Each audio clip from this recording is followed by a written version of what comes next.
Have you been enjoying yourself here in London at the MCM Comic Con? Oh, I've been having a blast. It's beyond anything that I could have imagined. It's huge, and everybody's really, geeked to be here, which is great. And when fans do get to meet you, what's the most common questions they fire at you? What do you always get asked by people? How grossed out am I by the dissection of bodies, the autopsies that I have to do? That's the big one. And what's your response to that? I'm not very grossed out. Only the insects freak me out, but otherwise it's fun. What do you think that makes Bones so special that it's been going for such a long time and has a huge fan base? Oh, I'm guessing probably, I think it's the cast, the interaction, this sort of odd balance between procedural, like grim procedural stuff, and this odd sort of personal relationship, these odd personal relationships that happen, and the comedy that sort of manages to filter through. I think it's just a bizarre balance. Do you understand much of the science stuff? Or? Over the years we've actually acquired a little bit of knowledge because you start to sort of get familiar with certain things, after 7 years. I mean, obviously, as you say, it's quite procedural. Is there a lot of fun on the set?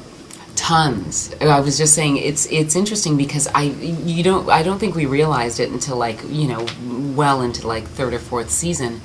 We are practical joking all the time, dancing in between takes, laughing all the time, and I think it's probably not only do we get along, but I think it sort of helps keep us from sort of being aware of how grim what it is what we're dealing with every day is. I mean, talking about the rest of the cast, what are David and Emily really like? I mean, we've grown to love these characters, and we've seen them both on screen for such a long time now, but what are they like when the camera's not rolling? When the camera's not rolling, David likes to, he likes fart machines, and he likes to spank things and say, bam, that's his big thing. Everything, whether it's like a corpse, foot, or... so he's the practical joker, and Emily is probably the sweetest person on planet Earth. I mean, in terms of David's practical jokes, have you ever been a victim of any particularly memorable ones?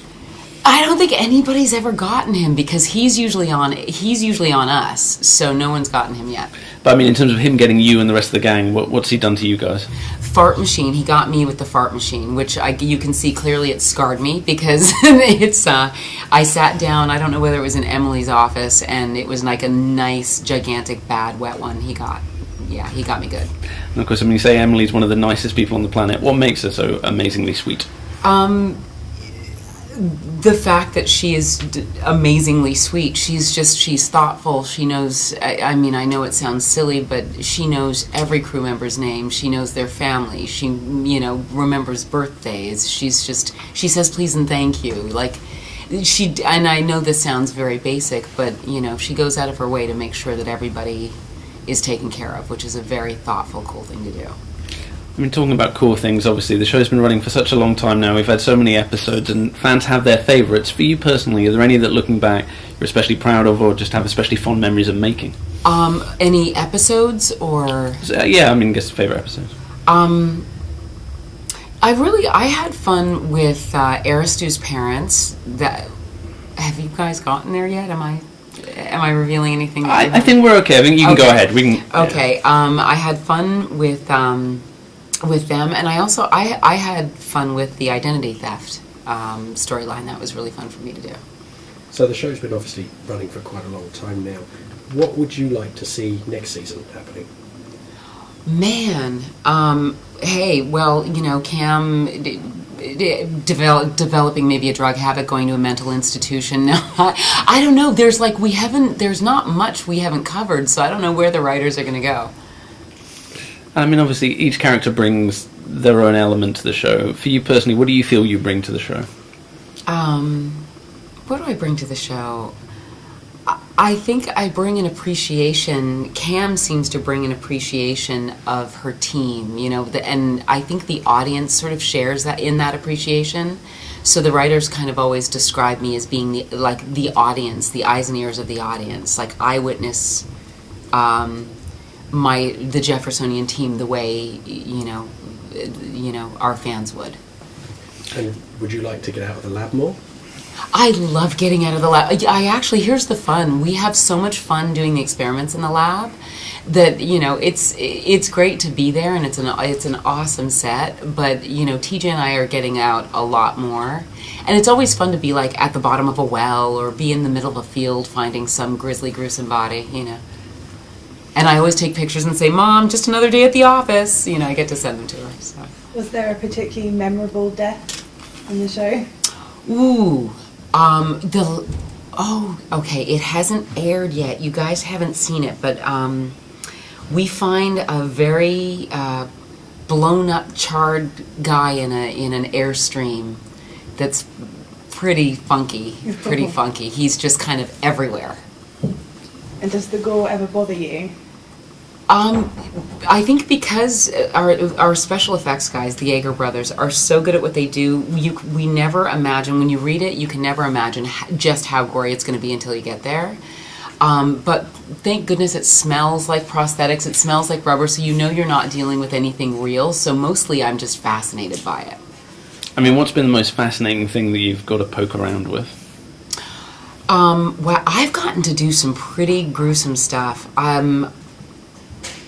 There was one description, I had to slice open a skull, I had to saw open a skull, remove the skull cap, peel back the face, that was pretty grisly, remove the skull cap, take out the brain, and slice it like carpaccio is how they described it in the script. That was pretty grisly. What was the most emotional episode you filmed? Wow, that's a toss-up. I'd say the Zach Gormagon episode was pretty emotional for me, and I think Aristu being poisoned was pretty emotional. And I'm not sure if that's, I think it's aired already here. Mm-hmm. I mean, what is it about this kind of world that you think fascinates people so much? Why is it such a constant source of excitement, horror, suspense? You know, I wonder, I think humans, we're fascinated with mortality, you know? We are so very alive. I think mortality, we're still curious and mystified by it. So, you know, in all of its forms. So I don't know if we'll ever run out of that particular curiosity. And of course, I mean, you very rarely get a chance to play a character for as long as you have. I mean, what does that give you as a performer that you don't get when you just get kind of one shot in a film or kind of a one-off episode? It's almost like doing theater a little bit, because we've lived with these characters for so long. You actually discover, and it's funny because the writers sort of, I attribute a lot of this to the writers.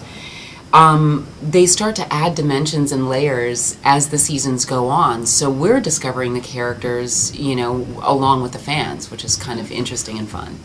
And apart from your own, do you have a favourite character in the show?